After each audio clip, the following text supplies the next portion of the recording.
Very warm welcome to you. My name is Rich, part of the team here at Kaleidoscope Health and Care. If you're wondering what you've just wandered into, not Monday afternoon's virtual Pilates class, apologies, but we are going to have a fascinating hour all about change that works. Change. You might have been seeing it on a billboard near you. So Kaleidoscope, if you haven't heard of us, as well as being the hardest social enterprise organisation to spell, we are a not-for-profit with a mission to work with others to create a future which is kind, connected and joyful. One of the ways we do this is by providing consultancy, including working with a wide range of organisations to help deliver change that works. Get the reference. We do that in a number of ways, whether that's about collaboration, research and evaluation, strategy development, service change, or OD. Change. What is today's event all about? So change, yes, is something where unless you've been living under a rock, nothing wrong with living under a rock, but unless you've been there for the last 6 weeks or so, it's probably something you've heard quite a lot about, often accompanied with a picture of this friendly man here doing his best 1950s bank manager impression. And it has been, unsurprisingly, as with most parties in opposition, the watchword of Labour's campaign, successful campaign, is their ability to bring change. That has certainly included the NHS with commitments for change in a whole range of different areas, accompanied by this promise, or declaration rather, that the NHS is broken. So change. Change being something which, if you were to do the find feature in the Labour manifesto, which I'm sure is everyone's favourite Sunday afternoon parlour game, you'll find it mentioned 191 times. You'll find references to "we will" 263 times. Isn't this an exciting game? How we will change, rather, getting slightly fewer mentions. Likewise, the references to "we will try but might fail" similarly being rather low. What we're about today is actually saying it's lovely to make promises, but unless you have an understanding as to what really makes change work, you're unlikely to be able to achieve it. So we're going to be focusing today on learning from theory and practice, hopefully showing some practical learning on different approaches which do create change that works. And hopefully, a lovely range of people joined here today support new connections across health and care of those who are wrestling with these fun issues. We're running through till 3 o'clock. You're going to hear from my colleague here at Kaleidoscope, Shane. You're going to be hearing from Naomi from UCL and Matthew from Barking, Havering, Redbridge, as well as we go through. So just thinking about your own particular organisation or local system. If you work nationally, you can choose whether you want to think about your national body or about some of the national initiatives you're involved in. But a set of statements, please. All you've got to do is decide how much you strongly agree through to strongly disagree. Your statements are, please. So we constantly talk about the need for change. We generally are clear on what we're trying to achieve through change. We have an agreed model for how we change. When we've changed in the past, we've generally met our aims. And finally, we reflect on the past to learn from success and failure. Thank you, those who've already put it in. Constant talk, tick. Generally clear, yeah, just about. In the past, we've generally met our aims. We do a bit of reflection. Agreed model for how we change, just a little further back. Thank you all. Can we just give another moment? So these are themes which we're going to come back to today, and ones which resonate in terms of, again, changes everywhere, or talk of changes everywhere, having an agreed approach, a set way of how we do change, less common. Okay, thank you. We'll give you one last one, and then we're going to move on. Thank you, everyone. So, finally, again, just reflecting on your own organisation, local system. You can think nationally if that's your particular context. More than anything, change is hard for us in our organisation because What is it which makes change particularly hard? I'll give people a couple of moments, because without wanting to give too much away, part of the theme today is that yes, change is not easy, and for lots of reasons, such as those flowing through here. So competing key performance indicators, staff capacity, shifting priorities inside and out, too busy fighting fires. I remember hearing one wise NHS chief exec saying that in his hospital, if there wasn't a bin on fire, someone would probably set one alight. Their high level of complexity with competing priorities, multiple contributors, coordination, historic arrangements, complex, busy feeding the beast, competing professional roles, disagreement on what and how. It's a nice positive way to start the event, isn't it? Let's get it all out there. Come on, come on. Reluctant to change, tired of change. I think we're going to come on to that. Do it frequently and often fail to evaluate. Cultural narrative shift, culture eat strategy for breakfast. And I didn't put down in those objectives for today that largely this is like change catharsis. If we can just let it all out. Come on, you're among friends. Good stuff. Okay, we're going to pop back. Thank you, everyone. Again, this is stuff which we're going to return to throughout today. So where to start? I'm going to pass over to my colleague, Shane. Hello, Shane. Hello, Rich. Hello, everyone. Thank you very much for joining us. It's lovely to be here.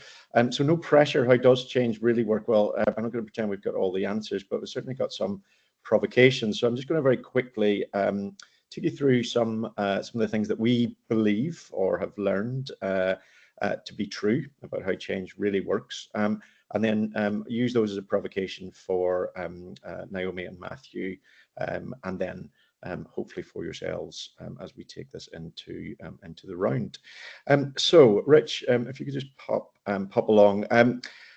I guess important to say before we start to talk is why should you listen to me? There is an answer that exists to that, which is in the purview of my household. If you ask my children or partner and even the dog. But why Kaleidoscope? Well, I guess this is our work. This is what we exist to do as a not-for-profit management consultancy. Our job is to bring people together to improve and change health and care. And so we've been working in and around this for the last 7 years, and with again, with all humility, with some success. So as we're talking, just please do hold that in mind. We are very serious about what we do. A number of us have the privilege of being academics. I teach in healthcare leadership at UCL, and some of us even work in the health system on a part-time basis. So Rich is the chair of a healthcare provider. I'm the interim chair of a mental health care provider in South London. So some of this is a lived reality for us as well. Thank you, Rich. And so this, I think, is the most important picture you might see today, or indeed this week. This, for us, goes to the very heart of why change is so difficult. Because somewhere inside a room in London, a well-meaning, and possibly me in the past, someone will be telling the new Secretary of State for Health that change is and can be linear. And what will happen is at some point, the very real reality of how change actually happens or does not will come to bear. And this is really problematic. I think this idea of transformation or linear change is one of the most dangerous myths that we hold on to. All myths are false. Some of them are true, or some of them are helpful. And I think the transformation myth and the transformation trap is very real. I don't know if anyone recognizes the person who's not Wes Streeting there. Other people are available. This is one of my favorites. That is a gentleman called Ignaz Semmelweis, who in 1840 was the director of maternity at Vienna General Hospital in Austria. And Semmelweis was the first person to realize that particles of cadavers that his students were working on in the morning were infecting and killing women and children in very large numbers in the maternity clinic in the afternoon. And Semmelweis invited his colleagues to start washing their hands with chloroform. He knew nothing about germs. He just thought chloroform would be the best thing to take away the smell that came with those particles. And of course, maternity deaths fell off a cliff. Semmelweis, of course, then took this great idea, proven in evidence, to his professional peers and the system that he worked in, to no avail at all. In fact, he was rejected out of hand. He died 16 years later, at the age of 47, in an asylum for the clinically insane, driven mad into despair by the lack of adoption of this idea. Now, I tell that story because it's a salutary lesson. Let's hope Wes doesn't fall to that fate, of course, but it's not enough to have a good idea, even the very best ideas. So, thank you, Rich. So this is the primary challenge of leadership, which is that all change, system or organization or team is, and we cannot get away from this, it is individual behavior collectivized. This is the real work of change. It is taking a group of people through a process, a complex and timely process of understanding, motivation, capability development, opportunity, sustaining and improving. And if we allow ourselves to look past that, we are both going to be disappointed ourselves and we are going to disappoint those around us. Thank you, Rich. So what do we know? Well, we know why change fails. So this is our pre-mortem. This is based on academic research and literature. It builds on Kurt Lewin's unfreezing, changing and refreezing model. And I think this is important because if the majority of change does fail, as the literature suggests, then it's important to understand what that is. So we don't have to repeat these failures of the past. I will share this with you so you can make your own determination. But it's an interesting place to start because we know so much change fails. So how do we turn that into learning? But of course, it's not enough to know how change fails. That's necessary, but it's not sufficient. So what are the characteristics of change that works?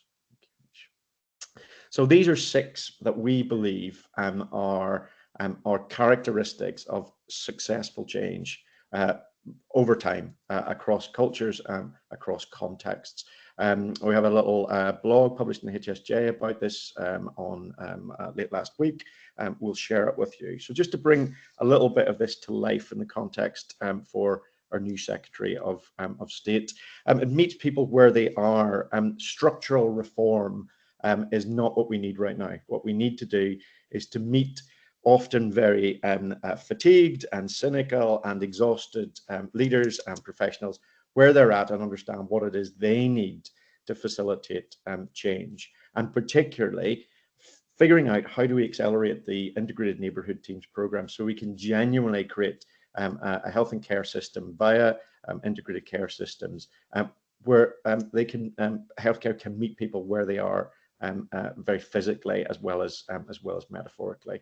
It happens through real work and it prioritizes real progress today.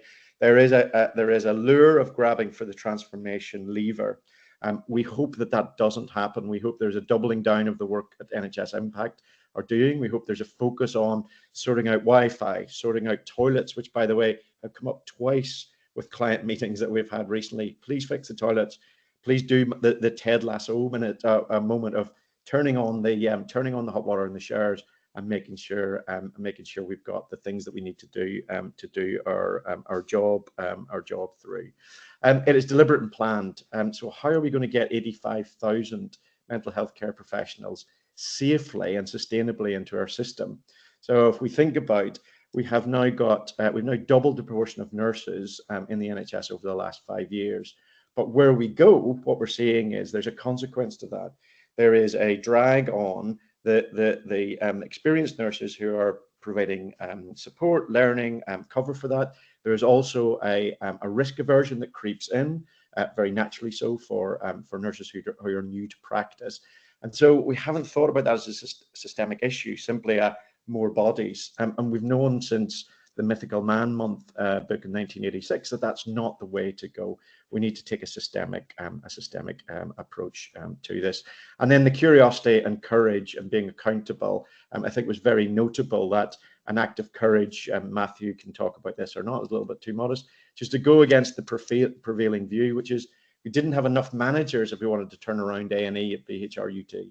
And actually, it's okay to say that. It's okay to say there is a role for a different approach in change that works. So just some provocations from us.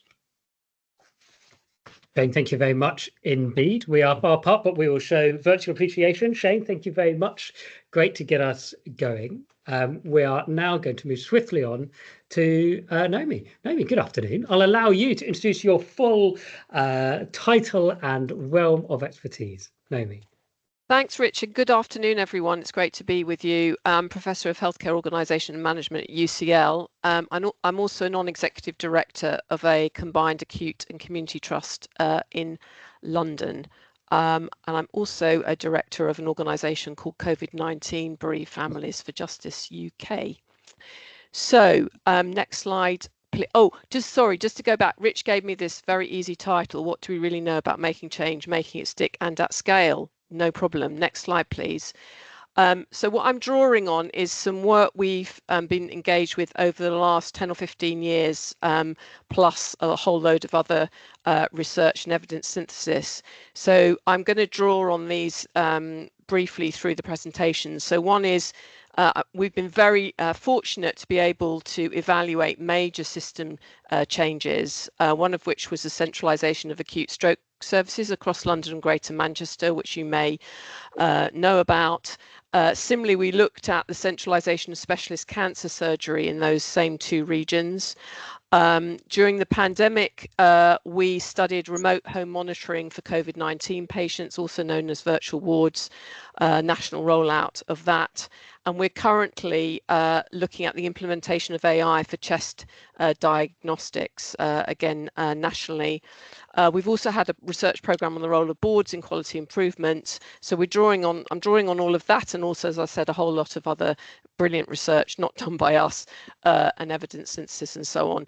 A health warning: a lot of this research was carried out in a very different fiscal context, as in there wasn't a lot of money available, but more than there is now. And secondly, and actually as important, maybe more important, is that the context for, as Shane and others have said, in terms of staff morale and knackeredness, was very, we were in a different place then for a lot of this. So bear that in mind. Next slide, please.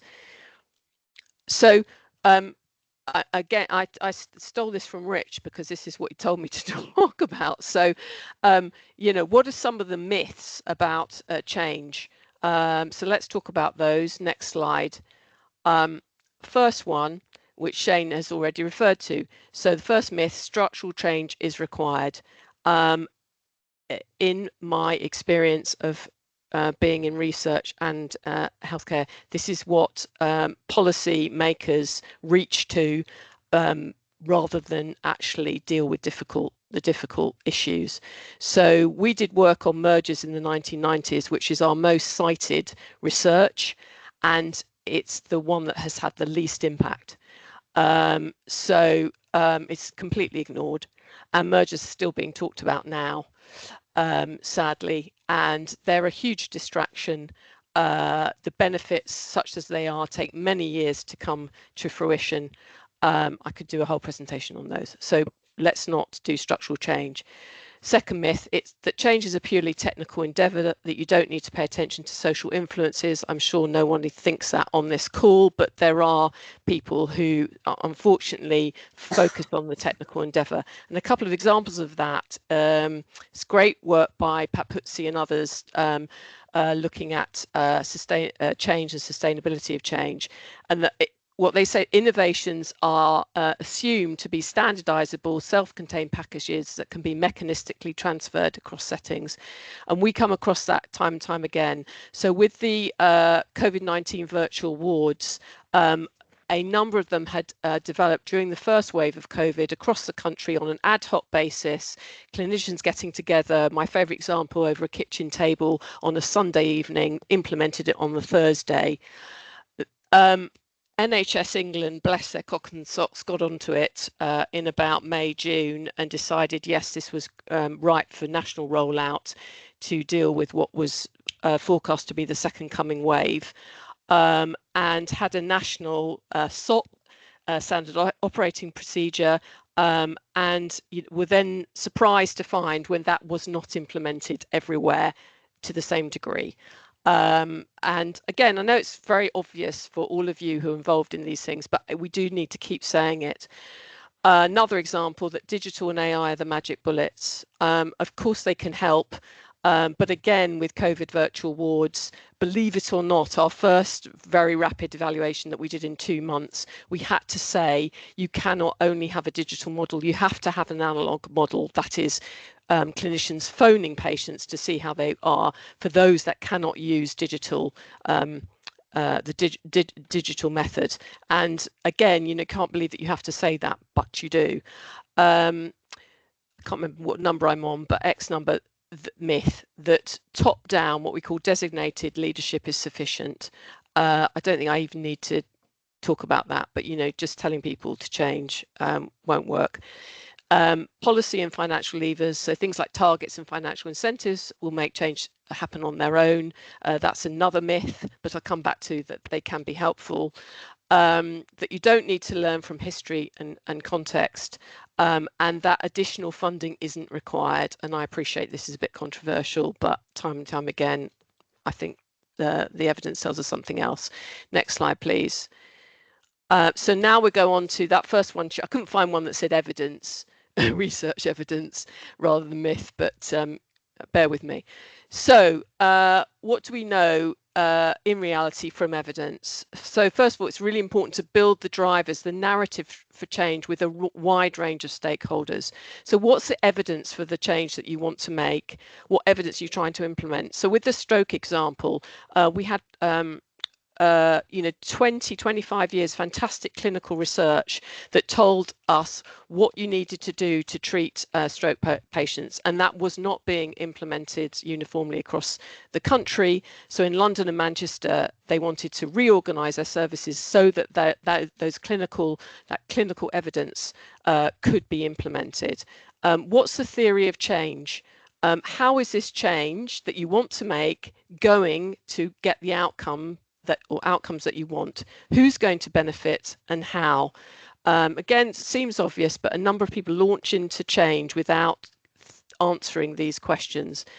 Be clear about the purpose. To what problem is this the solution? Again, you know, with restructuring, this question is not addressed. And if it was, perhaps they wouldn't reach for the restructuring lever. So change is a human endeavour. The importance of social influences in both developing the drivers for change, that narrative, and in the implementation, and the need to adapt both the innovation and the change to different contexts and the way it's implemented and over time. Next slide, please. So the role of network governance, and just to unpack that a bit, when we looked at the centralisation of specialist cancer surgery, that was implemented by a provider network, which was really interesting because that contradicted my next point. Well, not contradicted it, but kind of added to our knowledge about the next point. So that provider networks can implement substantial change, and we've got further lessons from that study about how they can do that. From the stroke work, what we found was important was the combination of top-down and bottom-up. So the top-down being system-wide leadership and bottom-up clinical leadership. So where the change is led by and really driven by clinicians, as it particularly was in the London stroke system, combined with system-wide leadership that can deal with resistance, which is my next point. So we know that all change, you come up with resistance. So need to think through how you're going to address that.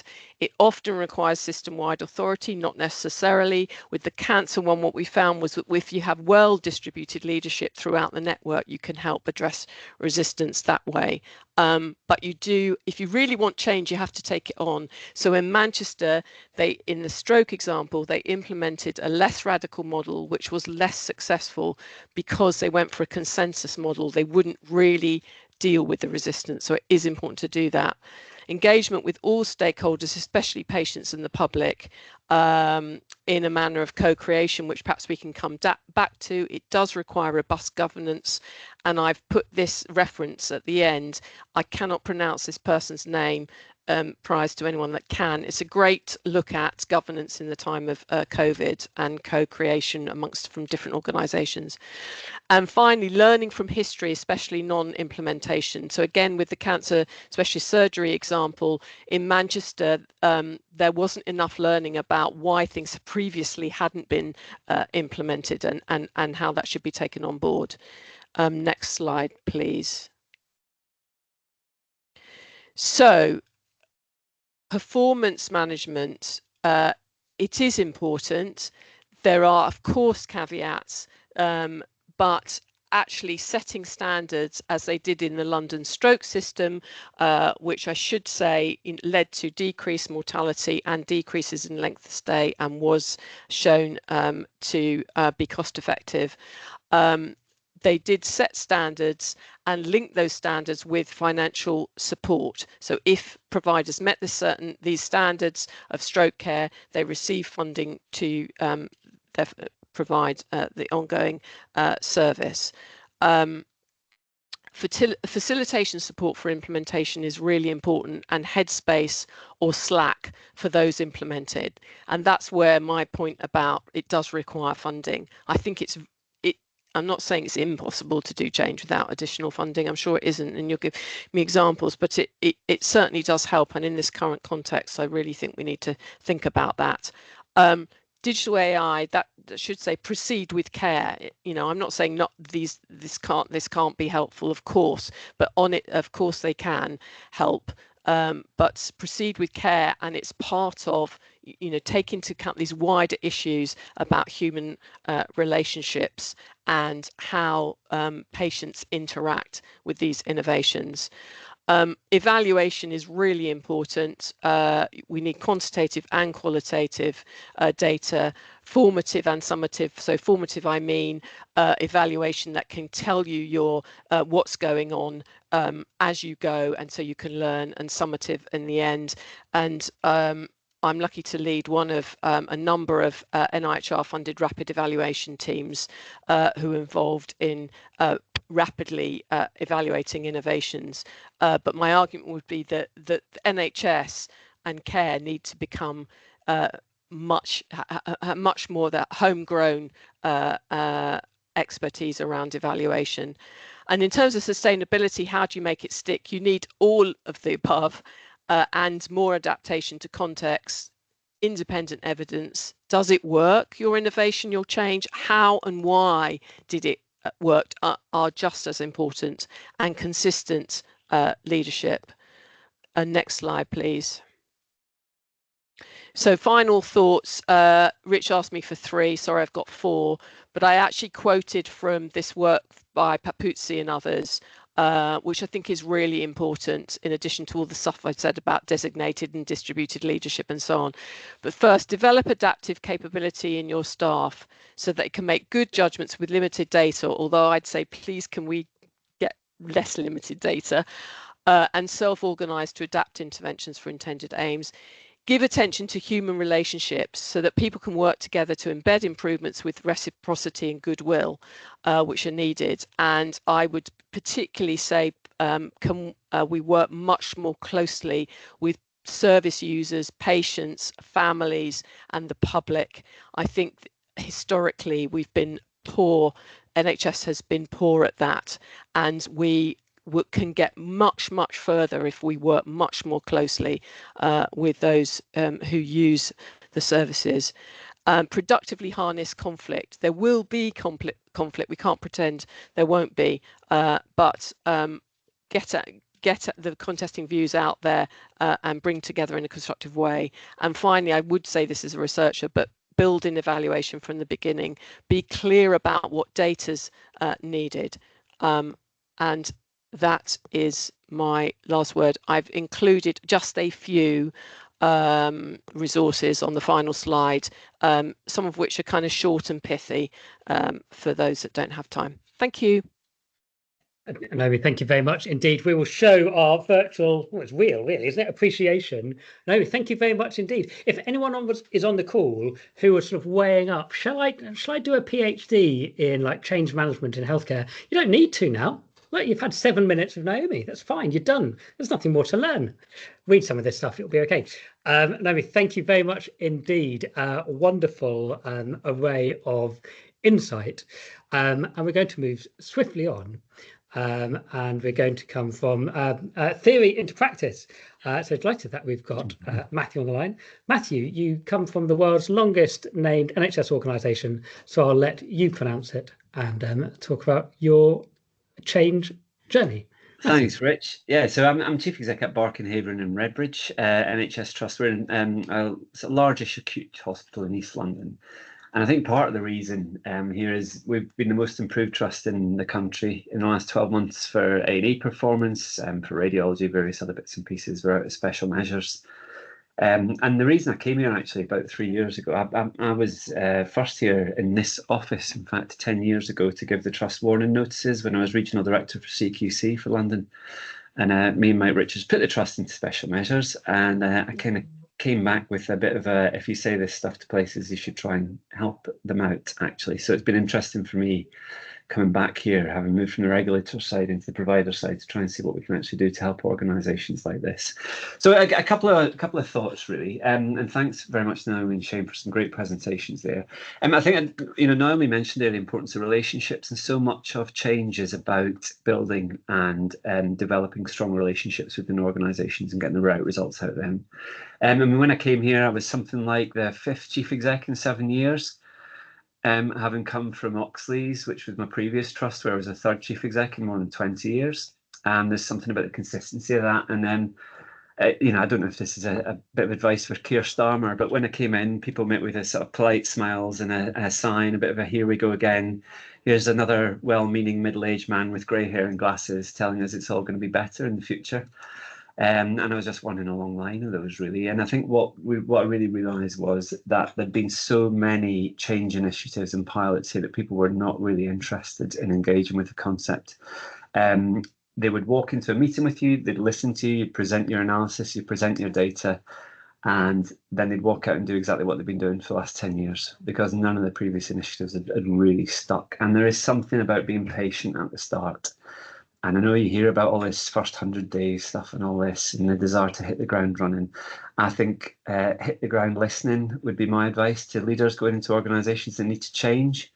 And don't always listen to the first people that make a beeline for your door. Because without giving anything away, the very first person that came to speak to me, we recently dismissed, actually. And what I heard from them was their long tirade of access to grind. Actually, the patient information from the people who've been here a long while who really wanted to talk to me didn't come forward for 6 to 12 months because they just thought I was another blow-through mercenary chancer who was going to wander off with a nice healthy pay packet and not really stay the course. So there's something about listening, really listening to people and being patient. And often the presenting problem in the NHS isn't the real problem in an organisation. You've got to try to get into that deeper culture of an organisation before you really understand where the levers are, where you influence, and where you can really start to push change. So there's no magic bullets, I don't think, by and large.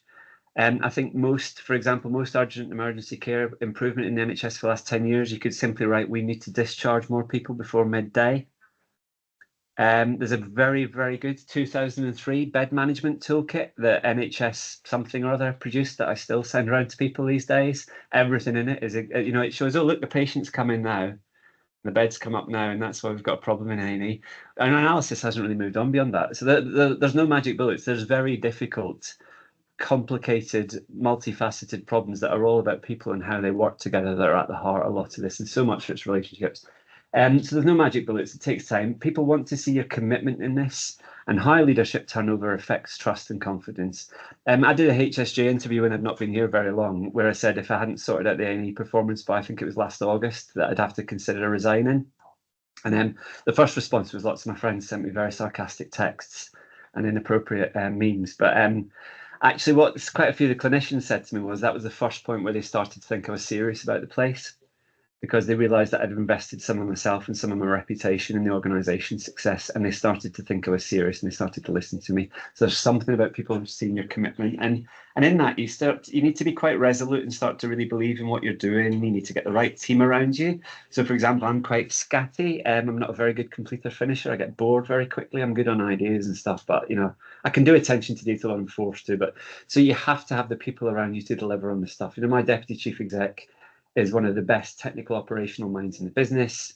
I've got an absolutely superb chief medical officer who's very happy to have difficult conversations with doctors, a hugely quality focused chief nursing organ. You build a team that addresses your own weaknesses. There's a good quote in Killing Eve: management is watching other people do a job worse than you could do it yourself. That is not what management should be. You know, you need a team who are all better at what they do than you can bring to the table. So there's something about getting the people around you to make your thing work. And there's lots of other stuff you can get in around it, but I know we've not got long for a discussion really. But two things. I mean, Naomi mentioned the speed with which often ministers and new leaders in the NHS reach to change structures.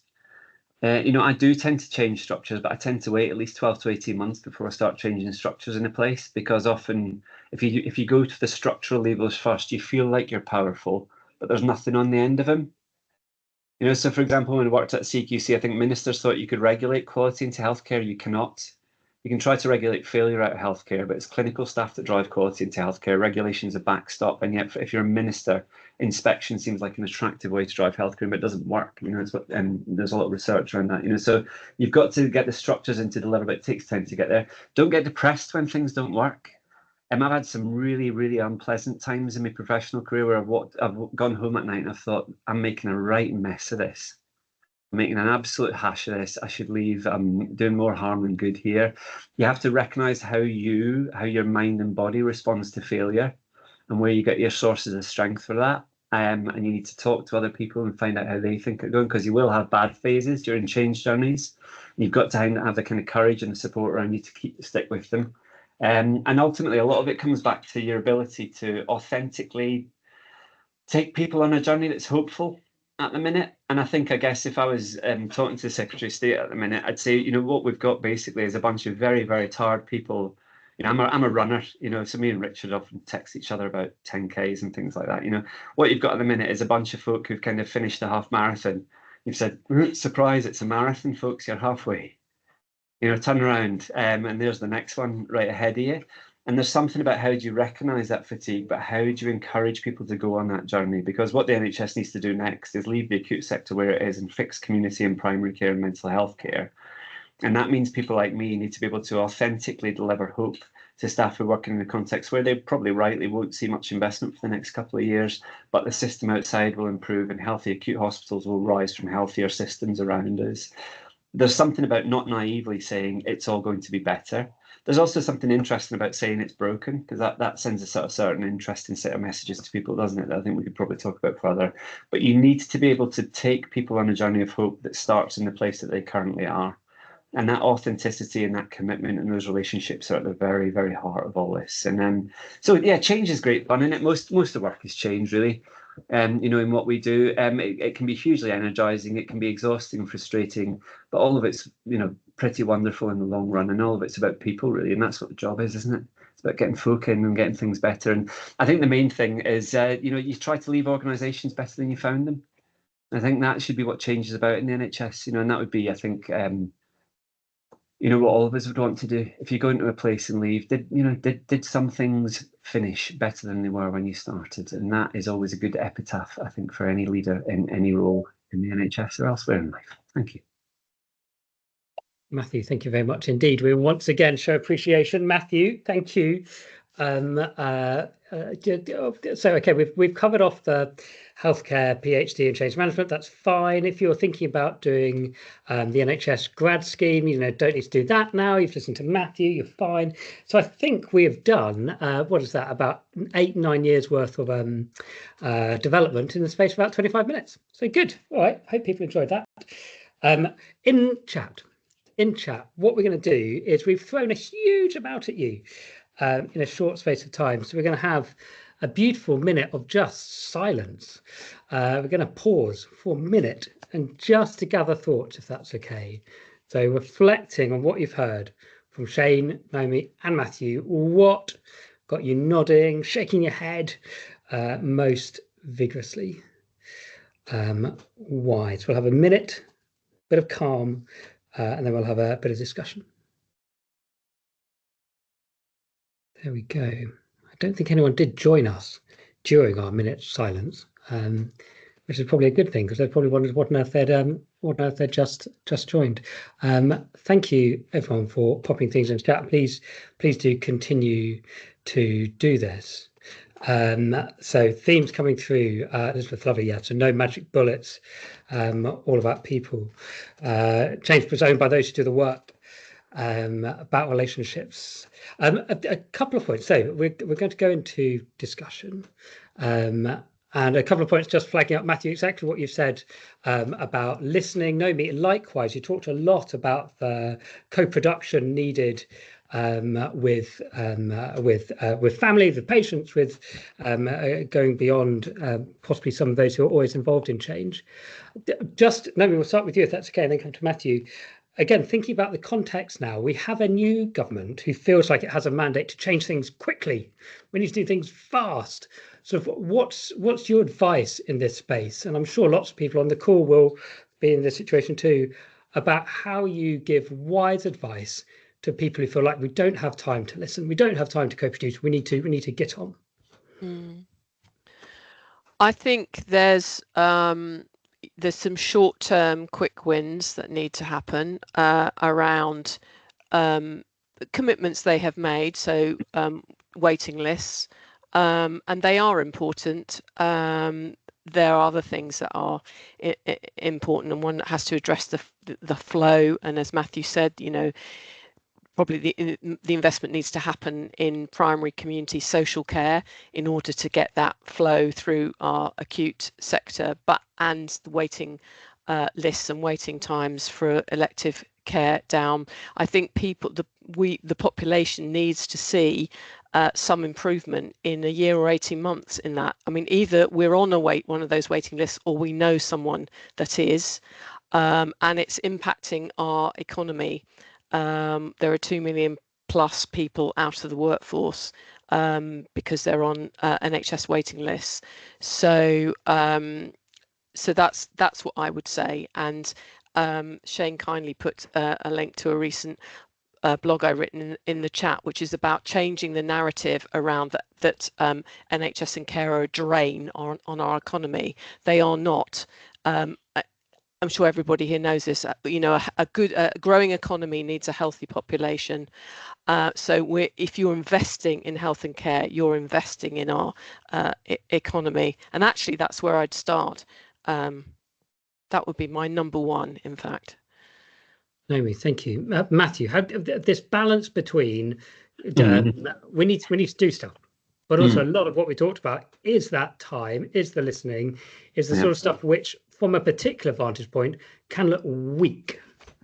Okay, so one thing that is quite fixable in the NHS is getting your waiting list tidied up properly.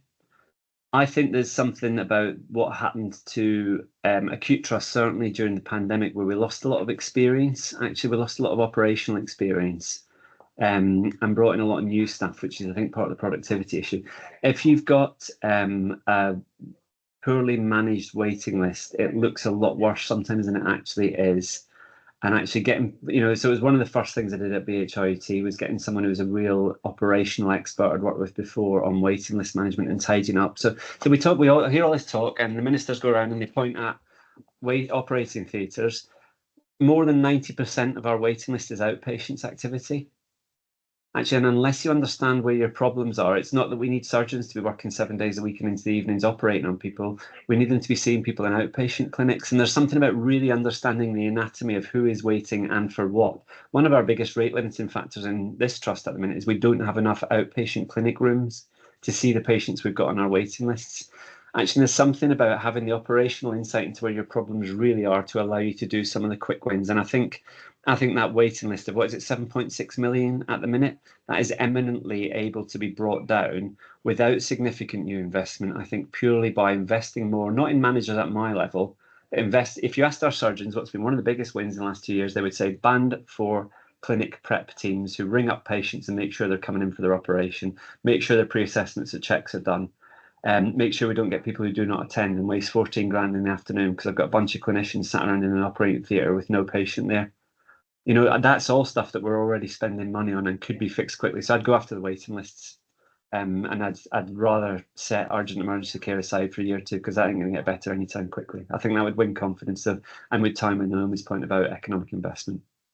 Okay, Matthew, thank you. Let's stick with you if that's okay. And I'm going to pick up a lovely comment from Jill. Hello, Jill, in the chat about this point about relationships, saying, I love productive conflict, but most people need help and support to have the conversations that tough on the problem and kind to the people. I think both of you referenced this. There is going to be conflict. There is going to be resistance. Unless you can get into that space, the level of change isn't going to happen. But actually, if there isn't kindness on the people involved, you're probably not going to win either. What's the right balance? So Matthew, then Naomi, what's the right balance of good cop, bad cop, to be crude, but how do you get that combination of approaches? Right, I think we've there's been a lot of talk about compassionate leadership in the NHS in recent years, and rightly so, but I think that's become mixed up with weak leadership. And if someone's doing a terrible job in a very well-paid senior position, I think you don't necessarily need to be that kind to them, actually. And I think there's something about holding people to account for what they're paid to do, because at the end of it, if we're not doing our jobs well, we're hurting people and we're harming people. So, and I think it's worth recognising not everyone is good at tough conversations. So, for example, we've started red carding patients now who punch a nurse and knock 3 teeth out, that kind of thing. Actually, our nursing staff really don't want to have that conversation with a patient. I'm quite happy to do that. And I've got operational managers and others who have. We've got some doctors who are very good at those conversations. We've got some nurses who are really good. There's something about, in that team mix, recognising who's good at the tough conversations and who's not. There's something about recognising the time for them, and also about recognising the value you get from the multidisciplinary team. Sometimes the multidisciplinary team isn't just a combination of professional skills, it's a combination of personal skills. And something I've got staff who are tremendously good at some stuff, but would not be great at having a really difficult conversation face to face with someone who's not performing well. I'd be quite happy for them to bring me in or to look around with that. So I think the relational stuff's really important, but not all relationships are one-to-one in the workplace. Sometimes it's how the team works with the individual, the team with the team. But you know what? In my 20s and 30s, I spent a lot of time at work avoiding really tough conversations with people, and you regret them at your leisure. You know, you regret, they're the things you regret 2 or 3 years later. I never picked this person up on this stuff. I never really held someone to account for that. So tough conversations can be done well. The film Up in the Air with George Clooney is, you know, both a chance to look at George Clooney and also a great chance to listen to someone making large numbers of people redundant in a beautiful way. And it's something I'd recommend to people if they want to see how tough conversations can be done in a wonderful way. Matthew, thank you. We're coming towards time. Naomi, we'll come to you in 1 second. But just a reminder that there's a reading list from Naomi and a request from Matthew to watch Killing Eve and Up in the Air. Naomi, this balance between compassionate, clear, accountability, what's the sweet spot? I wouldn't claim to know the sweet spot. However, from our work, what I would say is that vested professional interests do need to be challenged.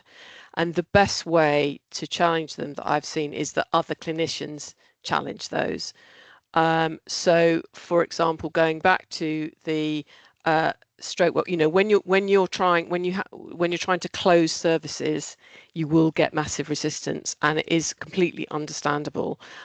So it's understanding where people are coming from, but ultimately saying, what is the best thing to do for this population?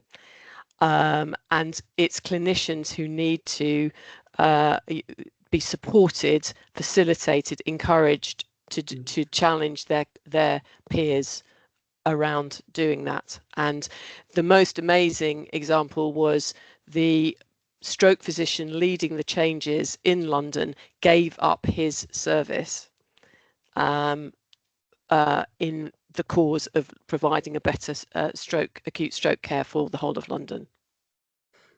Naomi, thank you very much indeed. We're going to come on to final reflections in just a moment. There's more recommended follow-ups coming through on chat. John saying recommend Vital Conversations. I literally thought that was a George Clooney film. It may be one in the future, but reading available on request. We're going to finish in just a moment So we're going to give you one last bit in Menti, if that's okay. The instructions are in chat, and what we'll ask you to do is just think about one last question. One last question, please. The most useful insight, observation, tip, hint, practice that you'll be passing on to other colleagues. So someone grabs you in the corridor in 6 minutes' time and says, was that worth it? You're going to go, yes, of course it was, because I heard X. What's the most useful insight, observation, tip you heard today? You'll be passing on to other colleagues. And while people are just thinking about that, I'm just going to come back round our panel. So I'll start with Shane, then Naomi, then Matthew, if that's okay. If you're going to be offering the new Secretary of State one bit of change advice, what are you going to offer? So we'll start with Shane, Naomi, Matthew, and then close. Shane. I would latch on to one piece in the Labour manifesto that does talk about strategic patience, and then I would hit the ground listening while attending to some of the smaller things that are absolutely within our reach. Great bit of work in Sussex Trail last week in HSJ, which is something that can be done without additional resource. But I think the strategic patience is key, and just being honest that this stuff will take some time, and then get a health and care historian around you. And if Naomi's available, but there is a huge amount we can learn from the past. We know what works, we know what doesn't. It doesn't have to be as difficult as it too often is. Shane, thank you. Naomi. Well, like many others, I am inspired by Matthew's hit the ground listening. And then then follow that up with courage, which I think came from Shane. Thanks. Naomi, thank you. Matthew. I'd say don't pull the short levers. Leave the structures where they are. I like the fact that he's talking 10 years and that he's talking to people who've been here before, because there's nothing new in the NHS. Most change is the thing we tried before. So, I think stick to the task and show people that you're in it for the long run, and actually people will go with the right leadership if they've got that confidence in what people are saying. So stick to it. Stick to your guns. I'd say stick to your guns, because you've started in the right direction. Matthew, thank you very much indeed. An East London hospital chief exec compliments an East London MP. My local MP, I should declare. So. Matthew, Naomi, thank you very much indeed. Thank you all for joining. Just to finish off, so what happens next? There's an evaluation form in the chat. We've talked about the importance of data. Please do that. If you'd like a conversation about how we at Kaleidoscope could help you with change, picking up lots of the themes today, please do get in touch. We'd love to hear from you. We have a newsletter. Sign up for that if not already done so. We have more events coming up. Please do join us for that. Indeed, on Thursday, if you want to talk about qualitative data with us, 2 till 3, sign up for that. We will circulate the link afterwards. We'll also share all of these slides and those lovely Menti results. Thank you very much indeed for all the responses to those. We'll pop those all in a pack. We will send those back to you. But so once again, we gave Shane, Naomi, Matthew an impossible task to come and talk about a huge topic in no time at all, and did an amazing job. So thank you, Shane. Thank you, Naomi. Thank you, Matthew. Thank you all who joined. We hope you got value from the session, and we hope you have good rest of Monday afternoon and good weeks. And we hope to see you again at another event like this. Thanks all.